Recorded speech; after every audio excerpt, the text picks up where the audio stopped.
दायरा जज जनाब আব্দুল সালাম খান, কুষ্টিয়া ইসলামী বিশ্ববিদ্যালয়ের সম্মানিত vice chancellor professor Nakib Mohammad Nasrullah, Islamic law research and legal aid সেন্টারের সম্মানিত নির্বাহী পরিচালক জনাব শহীদুল ইসলাম, ওলামা ইকরাম, সুধীমণ্ডল, আজকে আমরা যে বইয়ের মোড়ক উন্মোচন করলাম, এটা বাংলাদেশের ৫৪ বছরের ইতিহাসে একটি নতুন ধারার বই এবং আমাদের দেশের যে মৌলিক যে গবেষণা যারা করেন,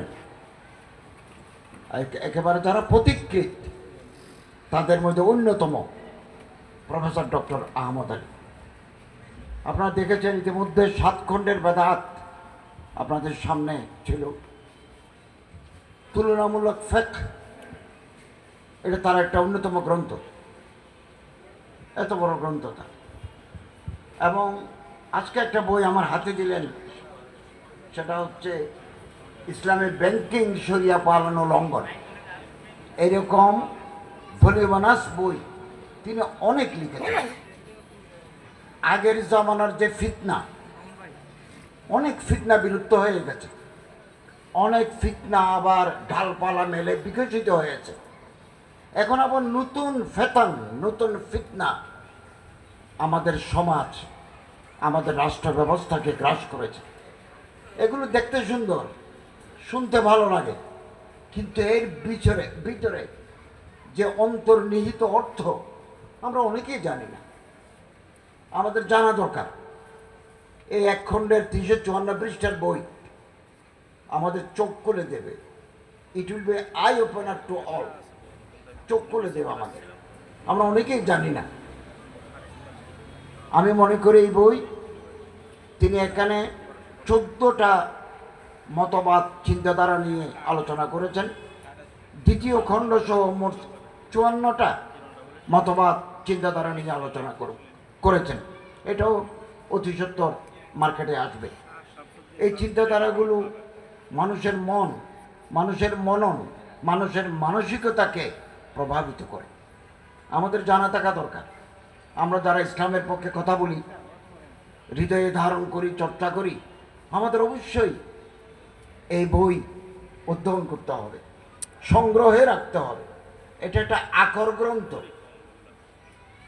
এবং কভার, প্রচ্ছদ দৃষ্টিনন্দন, কাগজগুলো উন্নত, ছাপা ঝরঝরে তক্তকে, বাঁধাই ও মনোরম। এক কথায় এই বই আমাদের প্রকাশনা জগতে অনবদ্য সংযোজন। বাংলা সাহিত্যকে এই বই বাংলা সাহিত্যকে সমৃদ্ধ করবে। একটা পপুলার মতবাদ আছে, বস্তুবাদ।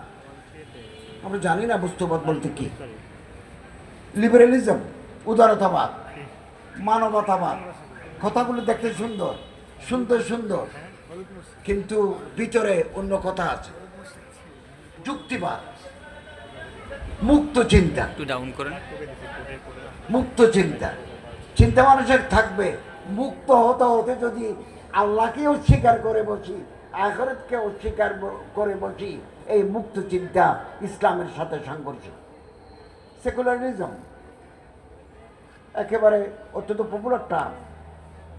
মডার্নিজম, আধুনিকতাবাদ, পোস্ট মডার্নিজম, জাতীয়তাবাদ দেখতে সুন্দর লাগে, কিন্তু জাতীয়তাবাদের নেগেটিভ পজিটিভ দুটাই আছে। আন্তর্জাতিকতাবাদ, গ্লোবালাইজেশন, বিশ্বায়ন। বিশ্বায়ন শুনতে ভালো লাগে, কিন্তু বিশ্বায়নের ভিতরে অনেক কিছু আছে যেটা ডক্টর আহমদ আলী সাহেব এখানে এক্সপ্লোর করেছেন। নারীবাদ, নারীর অধিকার নিয়ে আমরা কথা বলি, কিন্তু ফেমিনিজম এটা আরেক মতবাদ। ট্রান্সজেন্ডারিজম, অনেকেই মনে করেন হিজড়াদেরকে মানুষ ট্রান্সজেন্ডার বলে।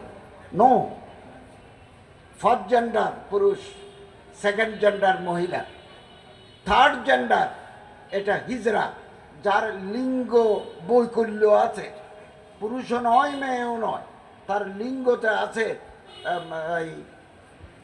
আল্লাহর পক্ষ থেকে খুনসা, ওখানে সমস্যা আছে। এটা আমার ঘরে আপনার ঘরে পয়দা হতে পারে, আমরা তাদের অধিকার নিয়ে সবসময় কথা বলি, এরা আমাদের মতো ভাই, আমাদের মতো বোন। কিন্তু ট্রান্সজেন্ডারিজম এটা অন্য জিনিস। সেটা হচ্ছে পুরুষ নিজে মনে মনে ভাববে আমি নারী। তিনি তিনি আমার শরীর বড় নয়, আমার মন বড়। কত বড় ফিতনা! ট্রান্সজেন্ডারিজম এটা আধুনিক যুগের বড় ফিতনা। এটা আমাদের তো অনেকের জানা নাই। একজন ছেলে, তার লিঙ্গ আছে, তার দাড়ি আছে, সে ইনজেকশন দিই, হরমোন দিই দাড়ি কমাই ফেলবে, গলার কণ্ঠ নারীর মতো হয়ে যাবে, এবং সে শাড়ি পরবে, থ্রি পিস পরবে, কপালে টিপ দেবে, হাতে চুড়ি দেবে, ঠোঁটে লিপস্টিক দেবে, বলবে আমি নারী। হাজারবার বললেও কাপড়ের ভিতরে যে লিঙ্গ আছে এটা বদলানো যাবে না কোনো। এটা ট্রান্সজেন্ডারিজম, এইটার আলোচনা আছে এখানে। আন্তধর্মীয় সংলাপ, ইন্টারফেথ ডায়ালগ শুনতে ভালো লাগে। পাকিস্তানের যে ধর্ম মন্ত্রণালয় আছে, আমি এদিন তাদের আমন্ত্রণে ইসলামাবাদ গেছি। মন্ত্রণালয়ের নাম হচ্ছে ministry of Islamic affairs and interfaith harmony, ওই মন্ত্রণালয়ের নাম। বিভিন্ন ধর্মের মধ্যে আলোচনা ভালো। এটা যদি এরকম হয়, মাদক বিভিন্ন ধর্মে কি বলে, মাদক, তারপরে যৌন নিগ্রহ, নারী নির্যাতন, বিভিন্ন ধর্ম কি বলে, সব নেতাদের বসে জাতিকে দিক নির্দেশনা দেওয়ার এ পদ্ধতি ভালো। কিন্তু ইন্টারফেথ ডায়ালগ বলতে কি বোঝায়, এটা ডক্টর আহমদ আলী সাহেব এই বইতে উল্লেখ করেছেন। আমি মনে করি এইরকম আধুনিক চিন্তাধারা, মতবাদ, তারপর আবার ইসলামের সাদৃশ্য, বৈসাদৃশ্য, সাদৃশ্য, এরকম কম্পারেটিভ স্টাডি ইতিমধ্যে আর হয় নাই। এবং দ্বিতীয় খণ্ড বের হবে, আরও খণ্ড বের হবে। এটা আমাদের চিন্তাধারাকে বিকশিত করবে, প্রসারিত করবে। আমি Islamic law research and legal সেন্টারের জনাব শহীদুল ইসলাম সাহেব, নির্বাহী পরিচালক, অভিনন্দন জানাচ্ছি। তিনি এরকম গুরুত্বপূর্ণ বই জাতিকে উপহার দিচ্ছেন। আমরা আশা করি ডক্টর আহমদ আলী সাহেব আগামী দিনে এই জাতিকে আরও বেশি গবেষণালব্ধ পুস্তক দিয়ে আমাদের উপকার করবেন, উম্মাকে ঋণী করে যাবেন। আপনাদের সবাইকে আন্তরিক অভিনন্দন জানিয়ে শেষ করছি।